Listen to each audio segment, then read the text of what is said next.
Assalamualaikum warahmatullahi wabarakatuh.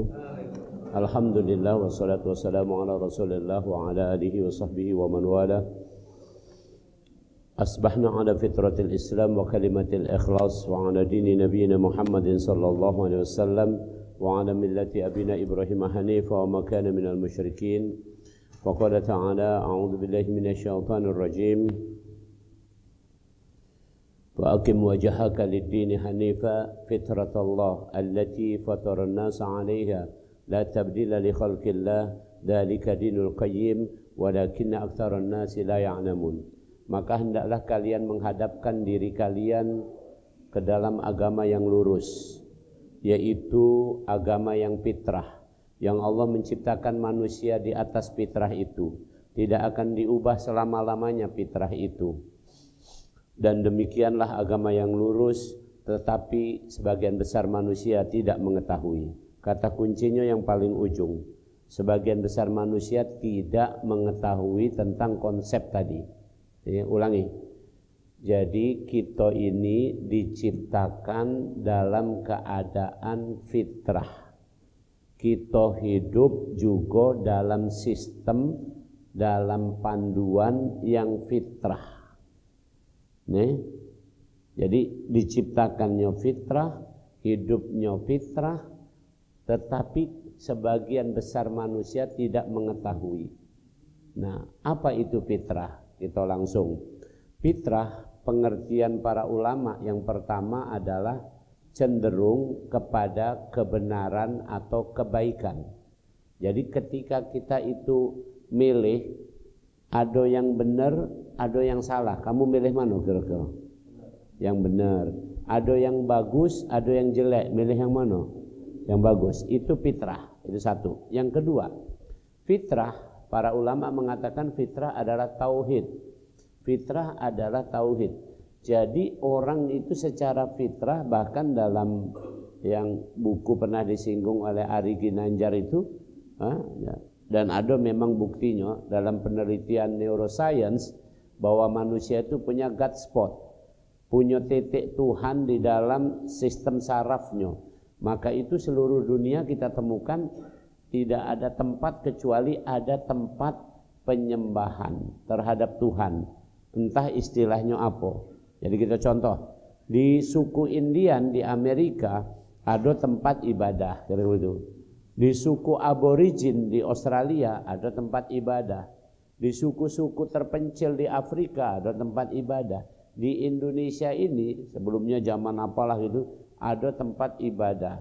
Di Eropa ada tempat ibadah. Dimanapun ada tempat ibadah. Itu menunjukkan bahwa mereka sadar ada sesuatu yang lebih kuat dari mereka yang disebut dalam bahasa umum adalah Tuhan. Nah, maka itu fitrah itu disebut adalah sebenarnya fitrah tauhid. Cuman kadang banyak manusia tidak mengetahui. Maka ini yang kedua, ini pengertian fitrah artinya tauhid. Yang pertama tadi fitrah adalah cenderung pada kebaikan atau kebenaran. Yang kedua adalah tauhid. Yang ketiga, fitrah artinya bawaan.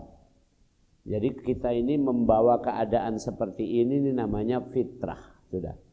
Kondisi fisik kita ini, ya, kemudian ya kita ini punya kebiasaan yang dari kecil dulu itu bawaan yang menjadi memang dari turun temurun di keluarga, itulah fitrah. Oke.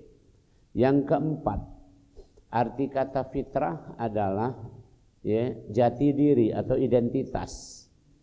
Jadi contoh, perempuan fitrahnya punya rahim, ya punya rahim yang terhubung dengan ovarium atau kandung telur.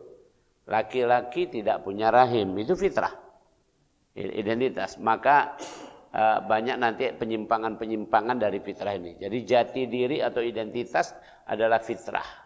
Jadi kalau sekarang ada disinggung politik, nggak boleh politik identitas, itu berarti menyalahi fitrah. Itu kira-kira. Oke, yang keberapa? 4 ya tadi sudah ya. Yang kelima ya, pengertian fitrah. Kata fitrah artinya naluri. Seorang ibu ketika melahirkan itu walaupun melahirkannya sakit, menyabung nyawa, tapi begitu bayi lahir, kemudian bayinya didekapkan sama dia, dicubit enggak bayi itu? Ini gara-gara kau ini, enggak kan? Tapi disayang. Disayang. Itu naluri namanya, itu naluri. Ya, seorang bapak punya naluri apa? Naluri mencarikan makanan untuk istri dan anaknya. Ini siapa baik? Ini siapa baik? Pasti seperti itu keadaannya. Maka disebutkan di Al-Quran bahwa ar-rijalu qawwamuna 'alan nisa. Laki-laki itu adalah qawwam karena dia mencarikan rezeki nafkah untuk ini. Maka wajibnya nafkah jatuh ke tangan laki-laki. Oke, jatuh ke tangan laki-laki. Nah, hadirin rahimakumullah, itu fitrah secara pengertian. Nah, sekarang kita lihat ringkasannya seperti ini. Fitrah itu tadi ditaruh di mana? Fitrah diletakkan oleh Allah di dalam ruh. Tolong jamkan. Fitrah diletakkan oleh Allah di dalam ruh.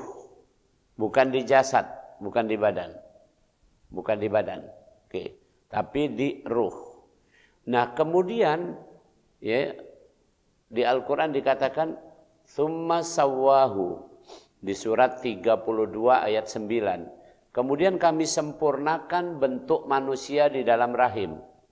Wa nafakhtu fihi min ruhih. Dan kami tiupkan ruh yang sudah ada fitrah. Ya, apa buktinya? Di surat 7 ayat 172. Alastu birabbikum qalu bala syahidna. Ruh sebelum itu sudah bertauhid. Disumpah dia sudah bertauhid. Jadi maka ruh yang ditiupkan ke dalam rahim, ruh tiupkan dalam rahim itulah ruh yang sudah fitrah. Nah, begitu ditiupkan ke dalam rahim, masuk ke dalam jasad si janin ini tadi, maka dia blended, menyatu. Menyatu. Oke, menyatu. Pertanyaan aku, Bapak Ibu sekarang melihat saya, yang dilihatnya apa ini? Fisik. Tapi kan pacak ngomong. Pacak bergerak-bergerak sini. Ini bergerak-bergerak ini karena apa?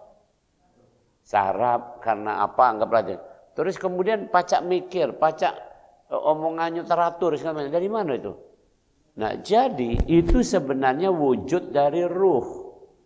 Karena kalau misalnya suatu saat seorang yang sudah meninggal, walaupun kita kenal waktu hidupnya dia bisa bergerak-gerak, bisa ngomong, bisa berkuasa nian, tapi waktu meninggal kamu cubit pun tidak akan balas. Paham ya?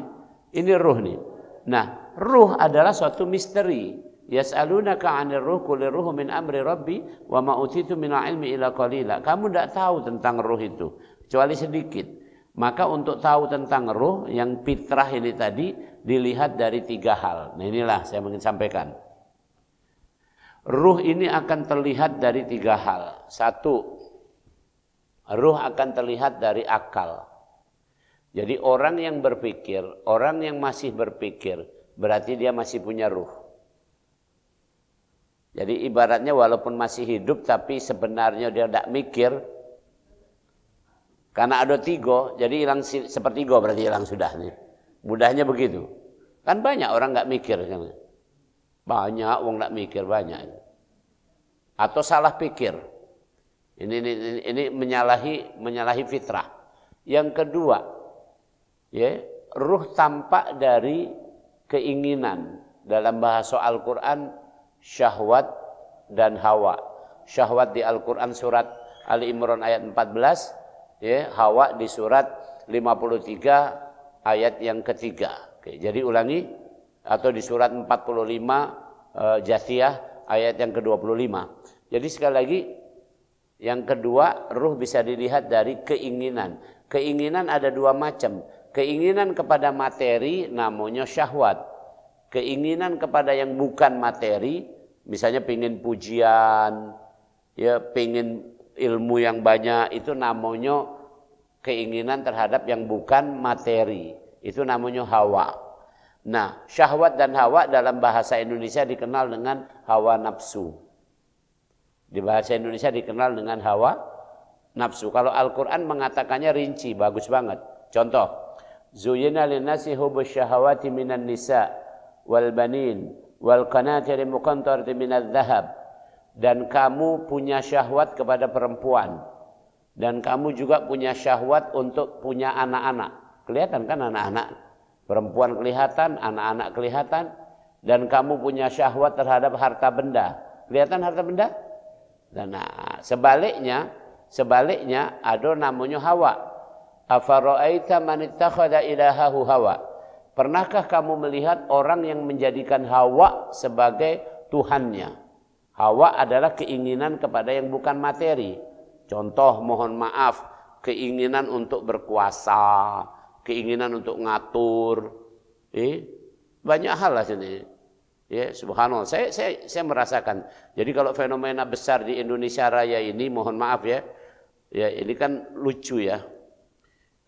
Ini yang besarnya, contoh besar ini. Di Indonesia Raya ini kalau orang mau jadi presiden, caknya harus minta restu kepada manusia gitu. Belum pernah aku dengar calon-calon presiden itu minta restu kepada Allah, itu belum. Ini secara umum kan gitu. Nah, ternyata dulu waktu saya ada kisah di Unsri ini, itu juga waktu kenapa saya sampai terakhir juga kemarin dekan nggak dilantik. Karena sebenarnya saya tuh nggak dapat restu dari manusia kan ke rumah itu kan. Kata mereka katanya ada waktunya kage, ada waktunya katanya kan. Jadi itu Hawa, keinginan untuk mengatur untuk ini kan. Harus diatur, harus begini, harus begini. Nah kapan? Maka menyerahkan diri kepada Allah itu tidak mudah. Ini nanti ulangi ya. Jadi keinginan ya, oke ya. Maka kata Rasulullah, belumlah beriman seseorang sebelum hawa nafsunya tunduk kepada apa yang aku bawa.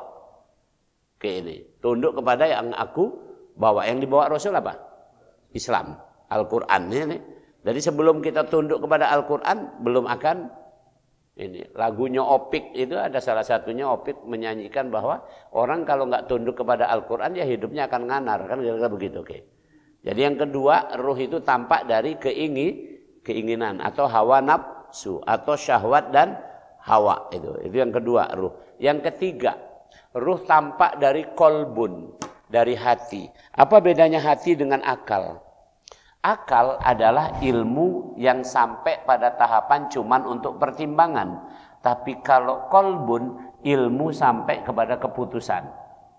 Oke. Kalau dalam bahasa ini mudahnya, dalam bahasa orang modern, ilmu-ilmu pertimbangan itu dipelajari oleh siapa? Ya, kalau di perusahaan atau di kantor-kantor itu namanya ilmu administrasi, itu ilmu pertimbangan, yaitu ilmu tentang manajerial, itu ilmu tentang pertimbangan akal. Nah, tapi kalau tentang keputusan hati, itu dipelajari di mana? Tidak ada sekolahnya. Tidak ada sekolahnya. Kata Rasulullah, idza shalahat shalahal jasadu kulluhu wa idza fasadat fasadal jasadu kulluhu. Ala fahiya qalbun. Kalau bagus keputusan hati, baguslah hidup orang itu. Jelek keputusan hati, jeleklah keputusan orang itu. Jadi keputusan hati adalah ilmu leadership, kepemimpinan. Maka ada perdebatan yang cukup sengit dan memang akhirnya kalau cenderung dipakai persentase lebih kepada arah gini, apakah leadership itu adalah bawaan atau leadership itu adalah bisa dipelajari. Ternyata simpulannya para ilmuwan sampai hari ini, leadership adalah bawaan. Jadi leadership adalah bawaan. Tinggal bagaimana sekarang kita menemukan. Contoh di Al-Quran di surat At-Taubah ayat 128. Laqad ja'akum rasulun min anfusikum azizun 'alaihi ma'anittum harisun 'alaikum bil mu'minina raufur rahim. Sungguh telah datang seorang rasul dari kalangan kalian sendiri. Rasul itu merasakan penderitaan kalian. Rasul itu menginginkan kalian semua beriman dan hidup lebih baik. Dan Rasul itu pemaaf dan penyayang kepada kalian semua. Nah, Rasul yang dimaksud di sini adalah pemimpin kalian. Jadi kita tinggal contoh. Jadi kalau kita nak nyari pemimpin, mesti cari yang punya ciri itu. Itu nggak ditemukan di sekolah-sekolah magister manajemen, nggak ada. Di magister manajemen nggak akan ketemu Contoh, orang bergelar doktor manajemen atau profesor doktor atau apapun, gelar apapun itu tidak bisa mendapatkan itu tadi kecuali dia mengikuti fitrahnya tadi. Fitrah kita adalah fitrah punya kepemimpinan. Satu, apa tadi? Merasakan penderitaan kalian. Kalau pemimpin merasakan penderitaan rakyat. Sekarang kita jengok contoh belah nih Indonesia Raya nih, tingkat tinggi. Atau jangan Indonesia, agak kita kecilkan dulu ya. Kita kecilkan mulai dari apa nih? Dari Palembang belah ya, Palembang nih. Dari Palembang. Berapa kali kejadian di sini banjir dan sudah ada yang mati, ya doh? Coba pikirkan, pemimpinnya harus peduli kan mestinya. Itu satu. Yang kedua ini, aku tuh unik lah. Kami kan di sekolah alam Palembang itu masuk lorong. Lorong itu ada rumah-rumah liar. Rumah liarnya makin banyak baik. Bukan kita senang tidak senang, tapi mereka tuh nggak punya status. Yang kedua, mereka juga nggak punya toilet. Bayangkan, menderita ada itu menderita itu. Dan kemudian mereka nyambung membuat penderitaan kita yang jalan ini. Karena mereka naruh barang-barang di depan rumah liar ini tadi. Depan rumah liar ada jalan raya, jalan tempat kami masuk. Kami lapor terjadi keributan antar rakyat. Paham gak? Di mana kepedulian pemimpin? Tidak ada. Itu pada tingkat kota, baru tingkat provinsi misalnya kan. Ya kita jingok nih, tidak usah jauh-jauh lah, banyak lah. Ya hal-hal yang sifatnya mana yang penting untuk kita. Kemiskinan di Sumatera Selatan ini masih mencapai 11% lebih. Kemiskinan ini. Nih, miskin nih ada jadi. Dan lihat bumi Sumatera Selatan yang subur ini kan tidak aneh gitu. Tuh, Indonesia Raya lebih parah lagi. Ya, Indonesia lebih parah lagi. Kemarin kejadian walaupun itu hal biasa, kelihatan biasa. Tragedi sepak bola itu lewatnya begitu saja, benar? Yang mati berapa? Bukan sikok kan? Ratusan yang mati itu. Yang cacat, yang apa segala macam. Yang mati itu siapa? Bisa jadi yang mati itu adalah seorang suami dari istri. Kan itu? Siapa lagi cari nafkah? Bisa jadi yang mati itu adalah anak yang diharapkan oleh orang tuanya. Dan bisa jadi yang mati itu adalah orang tua yang masih punya anak-anak yang kecil yang dia menjadi yatim piatu. Kan itu? Pernah terpikir tak itu kira-kira? Ya Masya Allah. Ya. Dan itu jelas, clear. Nah itu jadi, ulangi, jadi kolbun, hati. Nah itu 3 hal. Oke, jadi sudah 2 pelajaran kita pagi ini. Yang pertama, fitrah adalah yang tadi pengertian di awal tadi. Yang kedua, ya, fitrah itu ditanam dalam ruh. Ruh itu baru bisa dilihat dengan berapa tadi? 3 hal. 1, akal. 2, keinginan atau hawa nafsu. 3, kolbun. Oke. Nah, hari ini sesuai temanya, maka bagaimana kita mengelola fitrah dengan cara mengelola 3 ini saja. Ini mudahnya. 3 hal ini harus kita kelola dengan baik. Ya, 3 ini harus kita kelola dengan baik. Mari kita urutkan pelan-pelan. 1, akal dikelola dengan cara akal di tempat apa nih? Ilmu kan? Maka dikelola dengan cara belajar. Itu baik sebenarnya. Makin banyak belajar berarti kamu makin bagus mengelola akal. Ujungnya makin bagus mengelola akal, kalian akan makin cerdas. Makin cerdas seseorang, maka akan menemukan banyak jalan, banyak pertimbangan untuk mengikuti fitrah. Ini 1. Yeah. Jadi contoh yang paling di dalam kehidupan ini, kita contoh yang tertinggi lah gitu. Kehidupan almarhum Profesor Habibie, presiden kita itu. Kehidupan yang bagus atau enggak bagus? Menurut aku bagus itu. Mulia dia untuk itu. Karena dia akalnya optimalnya, ya. Optimalnya akalnya itu. Untuk cari ilmunya luar biasa. Sampai yang kita nengok dia untuk tamat S3 jadi doktor itu PhD. Cuman pakai selembar kertas, bayangkan ini. Disertasi saya itu 60 halaman. Itu pun tipis. Saya waktu mengajukan itu tadinya mau ditolak karena rata-rata di Unpad waktu itu untuk disertasi doktor tuh harus di atas 200 halaman. Biasanya cuma 60 halaman. Aku tidak bisa nambah lagi inilah gitu. Karena isinya sudah yang pokok-pokok lah gitu. Kan saya tinggal nerangkannya yang panjang. Oke. Nah, tapi Profesor Habibie itu lebih keren lagi. Disertasinya 1 lembar. 1 lembar. Yaitu rumus tentang yang dia disebut sebagai Mr. Crack gitu. Yang menghitung keretakan pesawat itu. Cuman rumus ini. Sudah selesai itu disertasi. Itu akal optimalnya nih. Tidak perlu bertumpuk-tumpuk isi yang tidak keruan tapi ilmunya sampai kepada intinya. Nah ini mengelola fitrah yang pertama adalah mengelola akal agar berilmu. Kita termasuk pertemuan-pertemuan seperti ini adalah dalam rangka mengelola akal. Itu benar ini sudah. Yang kedua, mengelola keinginan. Yang tidak boleh di Al-Quran sudah disebutkan. Ittiba'ul hawa. Mengikuti hawa. Atau ittiba'us syahwat. Mengikuti syahwat. Jadi syahwat kemanapun diikuti. Contoh. Wong yang lanang senang sama lanang dan diikuti, itu syahwat namanya. Mengikuti syahwat.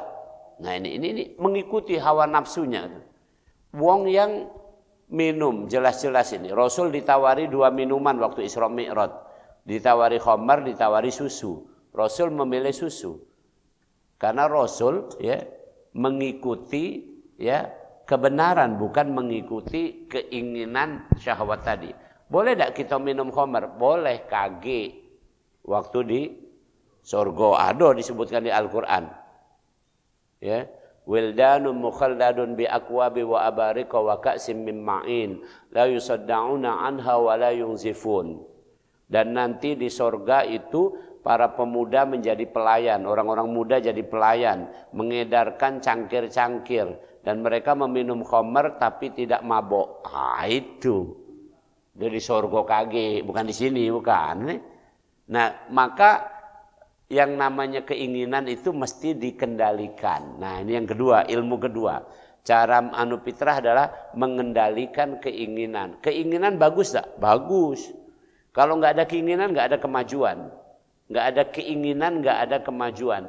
Tadi saya saya kesini tadi diinginkan datang atau tidak pagi ini? Diinginkan. Ada keinginan berarti ada pelajaran. Nggak ada keinginan, nggak ada. Ada keinginan berarti kita bisa beli baju, bisa apa. Ada keinginan. Pendek kata orang harus punya keinginan bagus. Tapi mengikuti keinginan nggak ada batasnya, kan begitu. Yang ada batas apa? Keinginan atau kebutuhan? Kebutuhan yang ada batas. Contoh, manusia butuh berapa kalori? Rata-rata ini.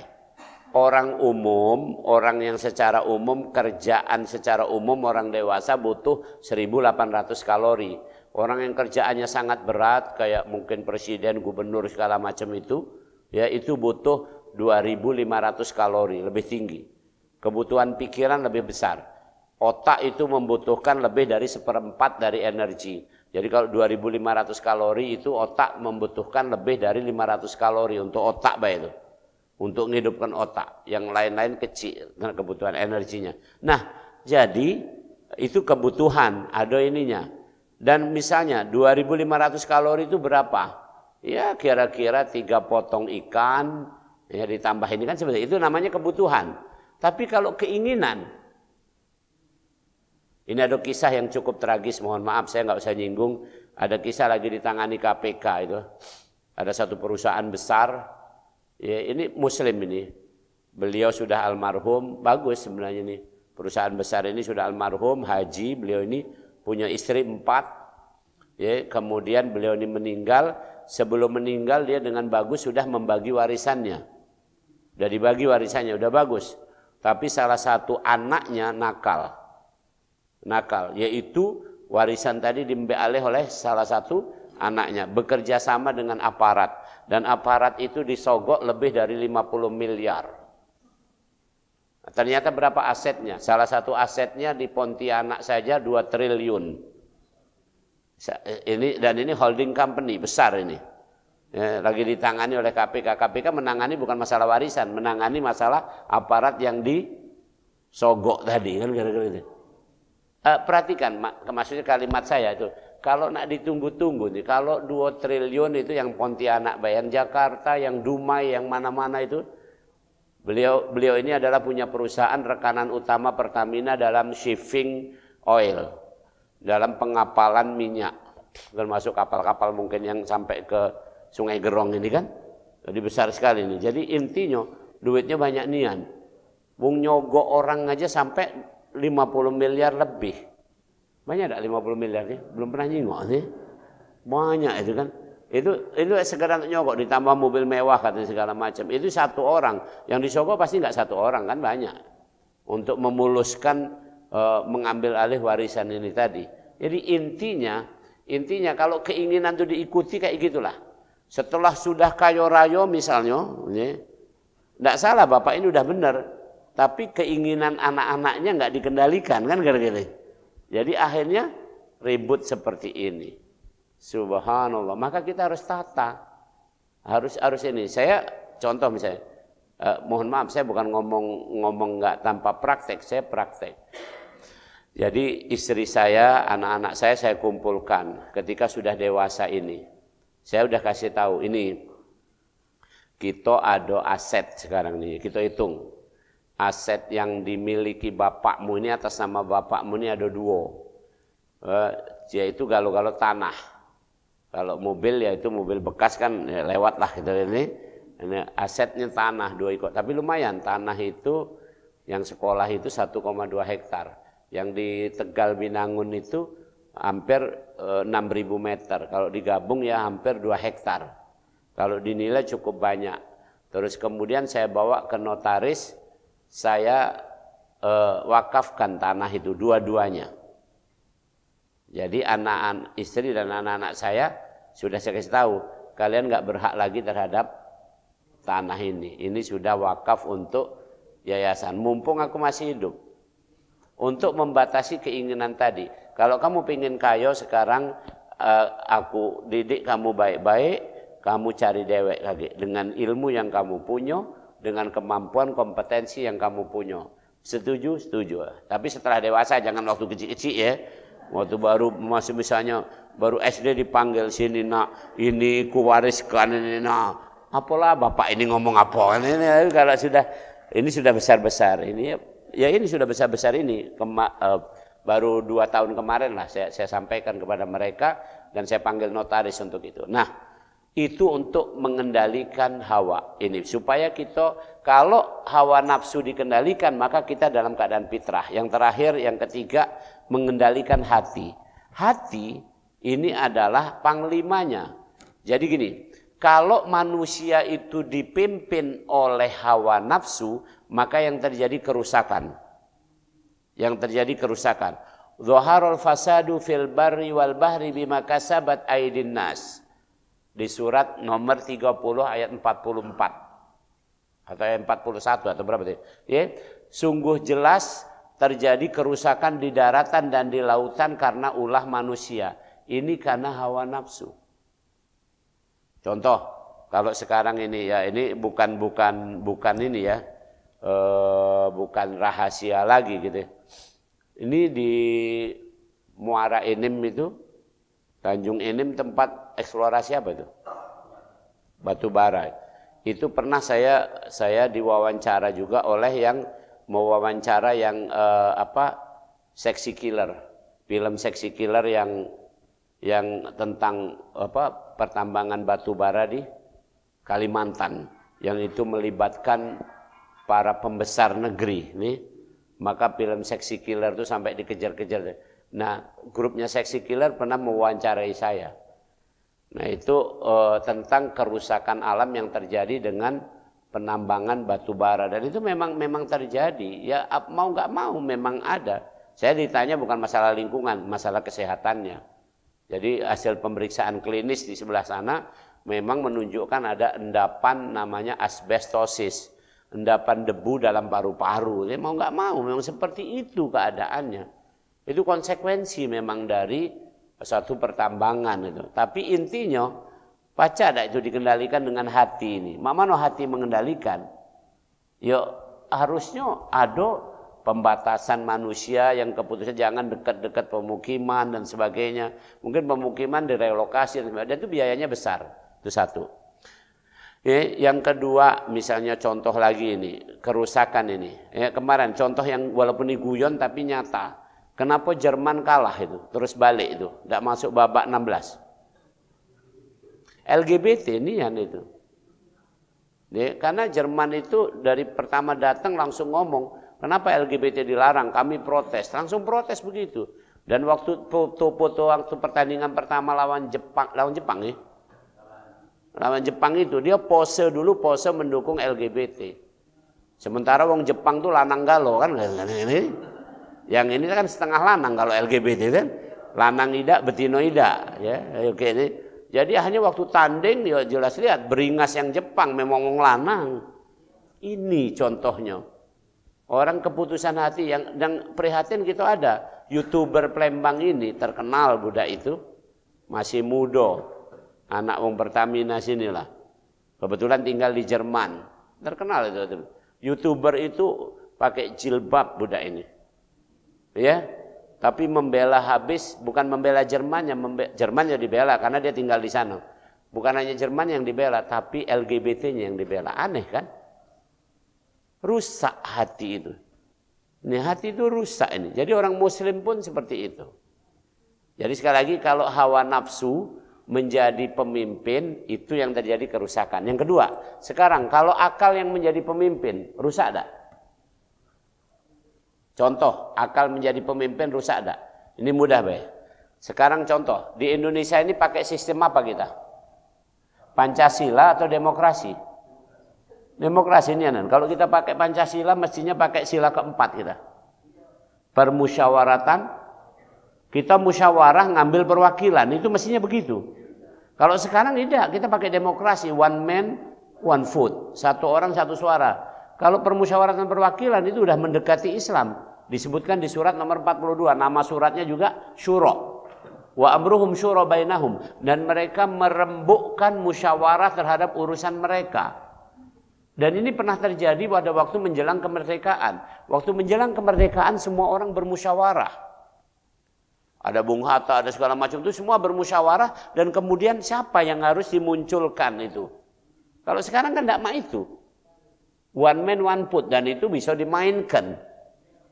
Dan itu kelihatannya akalnya bagus nih, tapi mari saya kasih contoh. Nih, mudahnya begini baik. Mudahnya begini baik. Calon yang pertama ini misalnya seorang calon pemimpin nih. Calon pemimpin entah itu wali kota, gubernur, entah presiden, oke. Calonnya ada dua, sikoknya nakal, sikoknya baik. Nih, kita kumpulkan belah. Sikoknya nakal, tidak pula pinter, ya, katakanlah tidak pula kayo, pokoknya. Jadi kalau mak itu kira-kira apa yang nak dimbe, katik kan? Nih, nakal, tidak kayo, tidak pinter. Akhlaknya juga tidak karuan. Calon sikoknya lagi adalah pinter, baik, ya walaupun tidak kaya juga, ini misalnya. Nah sekarang dengan one man one vote, menurut hitungan akal, yang milih kita kan, yang milih kita. Para pemilih ini tadi dalam keadaan tadi, coba bayangkan ini orang udah tahu datanya.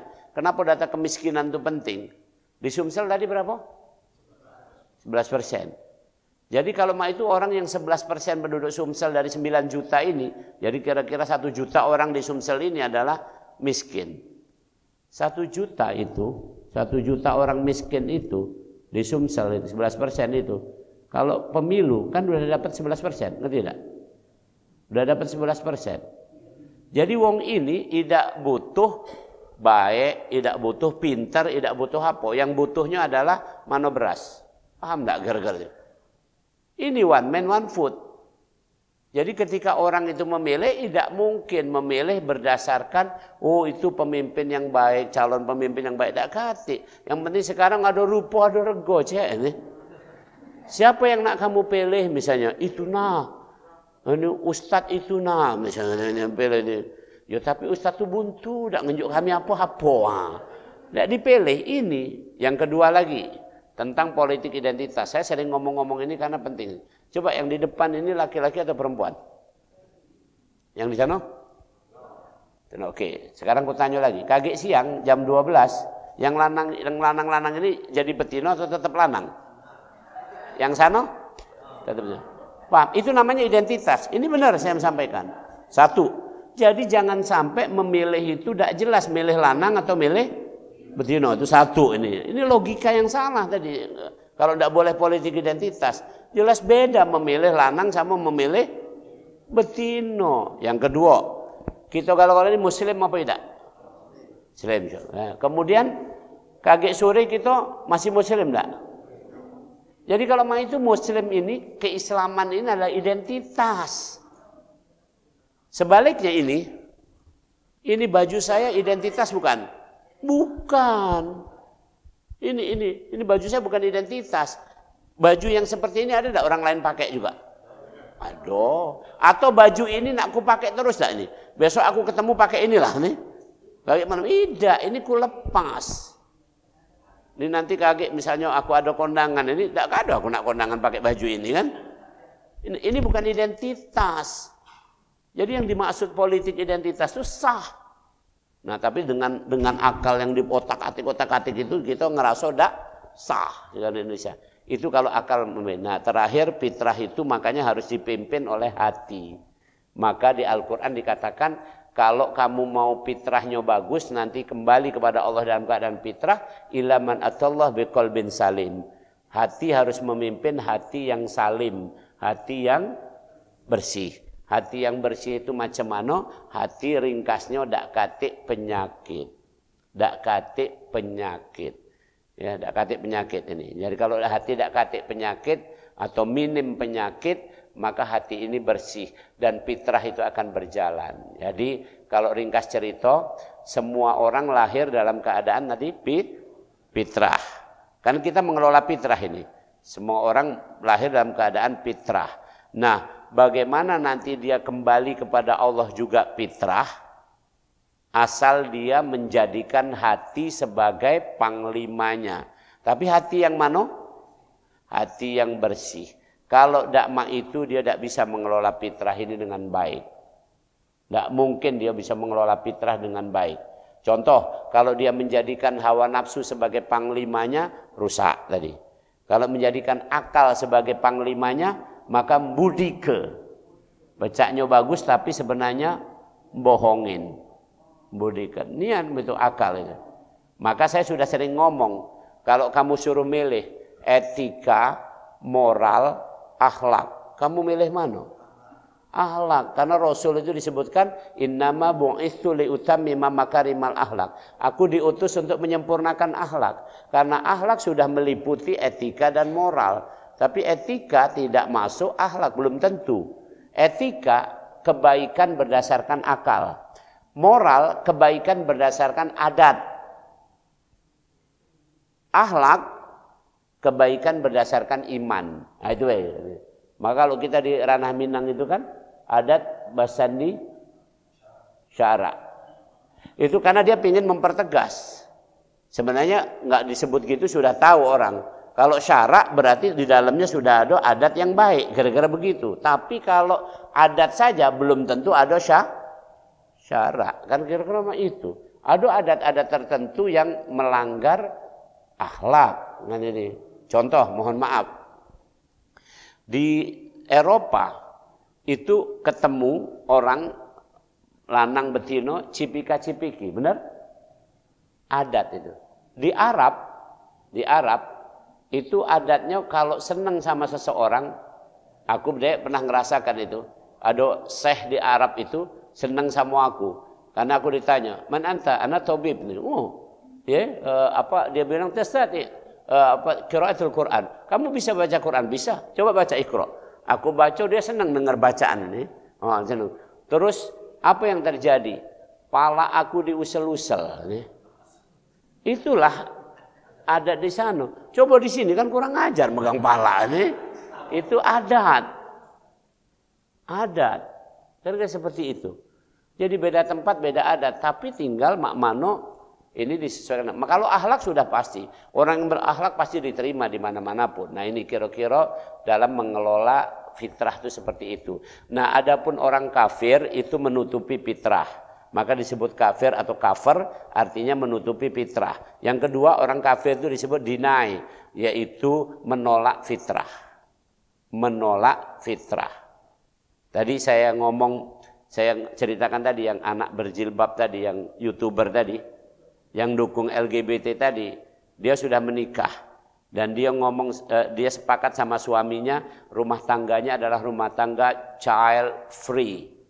Dia milih rumah tangga child free. Rumah tangga tanpa anak. Rusak enggak pikiran tuh? Rusak. Kalau orang berumah tangga itu kan kena ayat Al-Qur'an, ini akhlaknya ini. Imannya, Rabbana hablana min azwajina wa dzurriyyatina. Itu orang berumah tangga itu doanya itu. Tidak mungkin, sudah otomatis orang berumah tangga itu pasti menginginkan zuriat. Itu yang benar. Ini cak pemikiran ini. Pemikiran ini berlaku di barat. Sama dengan pemikiran mak ini ditanya, kenapa? Saya pernah nanya juga nih. Ya. Kenapa kamu ini kamu ini jadi wong LGBT?